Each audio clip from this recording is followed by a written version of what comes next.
अच्छे बच्चे कैसे बैठेंगे? बेटा हम लोग घातांक के नियम कर रहे थे। पहला नियम हमारा हो गया था जिसमें हमने देखा था कि गुणा में घातें जुड़ती हैं। कब? जब आधार समान हो। जब आधार समान हो। अब दूसरा नियम है घातांक का कि भाग में घातें घटती हैं यदि उनके आधार समान हो। यदि उनके आधार समान हो। कैसे? देखिए हमने देखा 5 पे घात 7 भाग 5 पे घात 3। तो हमने देखा भाग का सवाल है। पहले सवाल में आधार कितना है? दूसरे सवाल में आधार कितना है? यानी आधार तो समान है, घातें घट जाएंगी। अब दूसरा जो सबसे महत्वपूर्ण प्रश्न है, किस में से कौन सी घात घटेगी? तो इसमें भाग किसको करना है और किससे करना है ये देखना पड़ेगा। यानी भाजक कौन है और भाज्य कौन है। तो इसमें भाजक कौन है? ये भाजक है 5 पे घात 3 और 5 पे घात 7 भाज्य है। अगर हम वैसे लिखें इसे बटे के रूप में तो इसे लिख सकते हैं 5 पे घात 7 बटे 5 पे घात 3। यही तो लिख सकते हैं इसे। यानी इससे भाग करना है, इसको भाग करना है। तो घात हमेशा कौन सी वाली घटाई जाएगी? भाजक वाली। ये वाली घात घटेगी इस वाली घात में से, ये वाली घात घटेगी इस वाली घात में से। ठीक है। यानी कि अगर हम इसको आगे लिखें तो क्या जाएगा? 5 पे घात 7 माइनस 3 बराबर 5 पे घात कितनी जाएगी? 7 में से 3 गए, कितने बचे? कितने बचे? 4। क्या आ गया? आ रही है बात समझ में? आई लक्ष्मी? आ रही है समझ में? अगर हम चलो और लिखते a पे घात 3 भाग a पे घात 5। अब बताओ, अब भी घातें घटेंगी तो a पे घात कितनी हो जाएगी?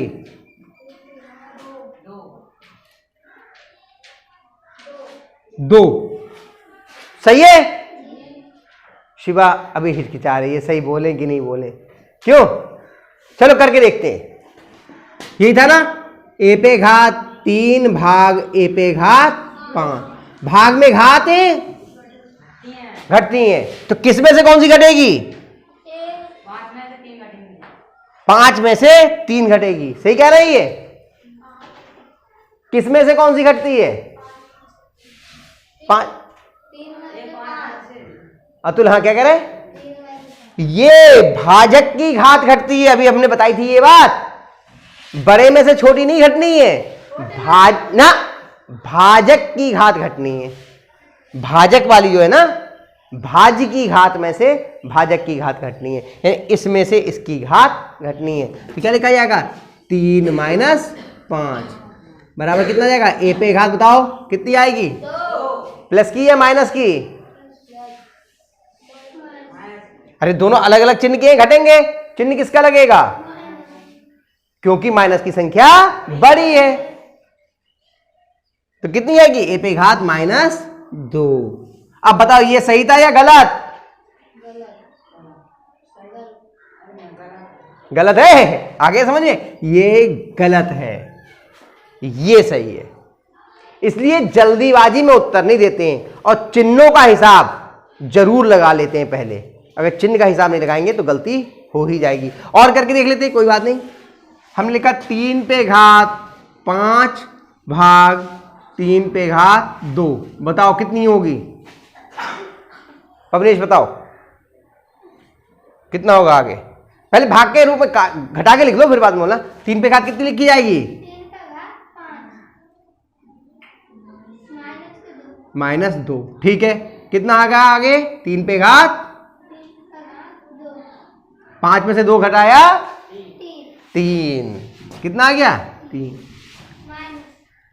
माइनस के 3 आएंगे, चिन्ह में गड़बड़ कर रहे हो पवनेश। देखो अलग अलग चिन्ह के घटते हैं और चिन्ह किसका लगता है? जो बड़ा होता है, जो बड़ा। इनमें 5 बड़ा है या 2? और चिन्ह 5 का क्या है? धन या ऋण? धन। तो चिन्ह धन का आएगा या ऋण का आएगा? प्लस का आएगा या माइनस का आएगा? प्लस का। सही है, बात समझ में आ रही है? और कर लेते हैं एक सवाल, लो। x पे घात 7 माइनस गुणा भाग x पे घात 6, बोलो पूजा बताओ क्या आएगा? x पे घात 7 माइनस, अच्छा x पे घात 6 लिखी जाएगी, क्या घात बोलो, केवल 6 बोलो। x पे घात 7 माइनस 6, घबराओ मत कि घबरा के x भी बोल दिया घात भी बोल दिया, उसकी जरूरत नहीं है। x पे घात 7 माइनस 6 बराबर कितनी आएगी? x पे घात प्लस की या माइनस की? और प्लस की एक घात नहीं लिखी जाती। जब कोई घात नहीं लिखी होती उसका मतलब क्या होगा? प्लस की घात 1। बस इतना उत्तर हो। आ रही बात समझ में? काजल आ रही है? चलो, और आज वो नहीं है अंजलि, फिर नंबर कम आएंगे उसके। देखो, जो एक भी दिन विद्यालय नहीं आएगा उसके नंबर कम हो ही जाएंगे, उसकी समझ में कुछ नहीं आएगा, है ना? इसीलिए ये वीडियो बना रहा हूं। अगर किसी मजबूरी में आप किसी दिन ना आ पाओ तो आप इसको इस्तेमाल कर लो, रिवीजन के लिए इस्तेमाल करो, और सोचो केवल इसके जरिए पढ़ाई हो जाएगी तो नहीं हो पाएगी, पढ़ाई विद्यालय में आने पर ही होगी, है ना? चलिए और लिख लेते हैं, m पे घात 3 भाग m पे घात 7। अब कौन बताएगा भाई? चल शिवा बोलो कितना आएगी? हाँ, m लिख लिया, m पे घात, जोर से बोलो, हाँ 3 माइनस 7। हाँ बताओ अब कितनी आ जाएगी m पे घात?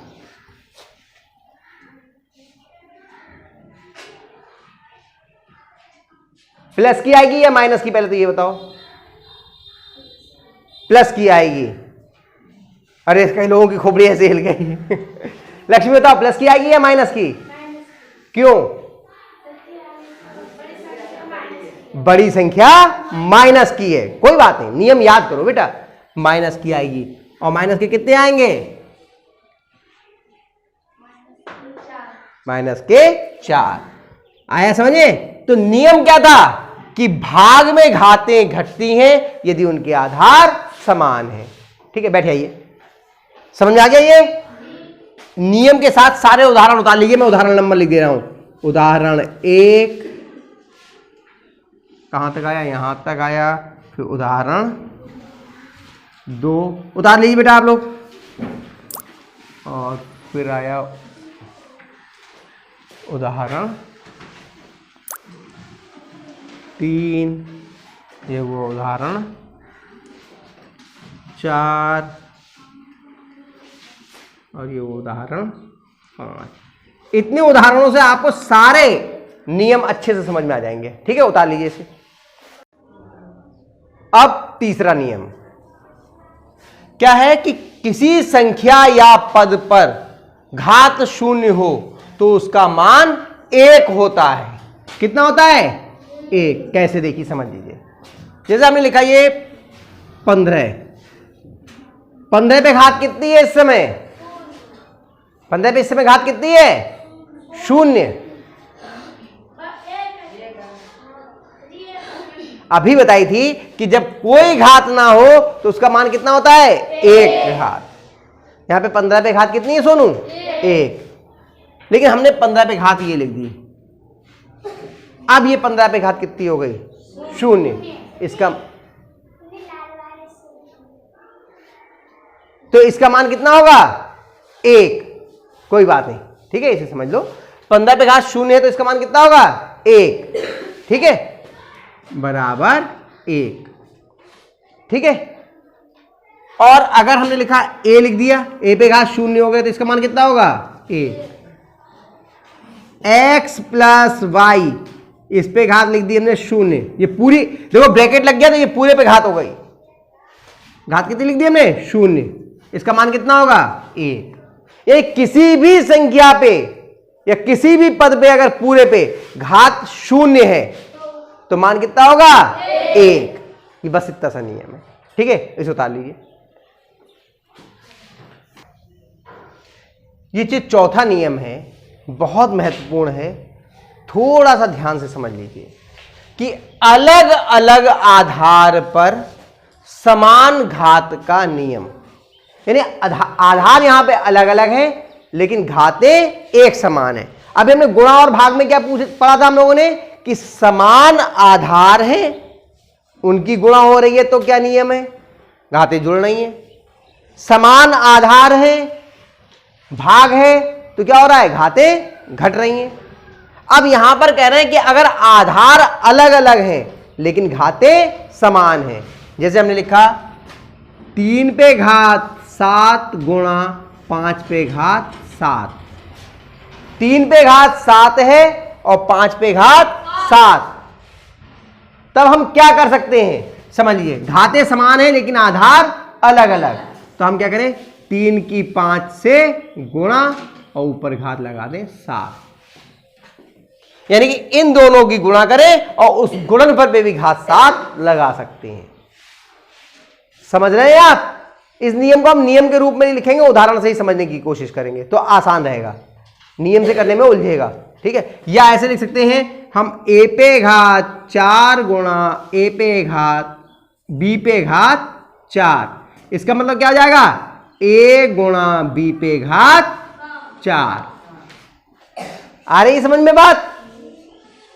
अगर समान आधार नहीं है, आधार अलग अलग है लेकिन घातें समान है, तो हम गुणा करो और ऊपर जो गुणनफल है उस पे घात 4 लगा दो, चल जाएगा। भाग में भी ये नियम काम करेगा। मान लीजिए होता 7 भाग 7 पे घात 3 भाग 6 पे घात 3, इसका मतलब क्या हो जाता, 7 भाग 6 पे घात 3, चल जाएगा ये, ठीक। होता आपका x पे घात 5 भाग y पे घात 5, क्या लिख सकते हैं, x भाग y ऊपर घात। यहां जो सबसे महत्वपूर्ण, इतनी बातें समझ में आ गई, यहां जो सबसे महत्वपूर्ण बात समझने की है वो ये कि अगर लिखा होता आप पे 7 पे घात 5 प्लस 5 पे घात 3, तो इस पर ये नियम लागू नहीं होता, यानी ये नियम योग पर लागू नहीं होगा। यानी कि इसको अगर हम लिखना चाहें 7 प्लस 5 पे घात 3, तो ये वो घात तो समान होगी ना 5। फिर से समझ लीजिए, यहां गलत लिख गया था मैं, 7 पे घात 5 प्लस 5 पे घात 7, तो इसे हम अगर लिखना चाहें 7 प्लस 5 पे घात 5, तो ये नियम गलत है, ये इस पे लागू नहीं होगा। लिख दीजिए, लागू नहीं होगा। कब? योग पर। किस पे? योग पर और घटाना और घटाना। ये नियम सिर्फ गुणा पे और भाग पे लागू होगा। अगर हमारा लिखा होता 6 पे घात 4 माइनस 5 पे घात 4 और लिखते हम इसको 6 माइनस 5 पे घात 4, तो ये गलत हो जाता, यानी ये भी आपका गलत है और ये भी आपका गलत है। बात समझ में आई? ये नियम कब लागू होगा? केवल गुणा की स्थिति में और केवल भाग की स्थिति में। जोड़ या घटाने में ये नियम लागू नहीं होगा, ठीक है। तो इस नियम के लिए भी उतार लीजिए आप लोग, ठीक है। उसका फिर आगे अगला बताएंगे। तो फिर ध्यान रखिए कि ये नियम योग पर लागू नहीं होता है, लिख दिया मैंने, लागू नहीं होता, योग और घटाना, ठीक है। योग पे लागू नहीं होगा और घटाने पे लागू नहीं होगा, ठीक है। ठीक, ये एक और नियम, बहुत महत्वपूर्ण नियम है। ये भी घातांक के जितने भी नियम हैं बहुत महत्वपूर्ण हैं और जब तक आप गणित पढ़ेंगे जीवन भर ये काम आने वाले हैं। इसलिए मैंने आपसे जब ये अध्याय शुरू किया तो तभी मैंने कह दिया था कि इन नियमों को बहुत ध्यान से देख लीजिए। ये नियम है कि किसी संख्या का व्युत्क्रम करने पर, क्या करने पर? व्युत्क्रम करने पर उसकी घात का चिन्ह बदल जाता है। चिन्ह बदल रह गया है, बदल जाता है।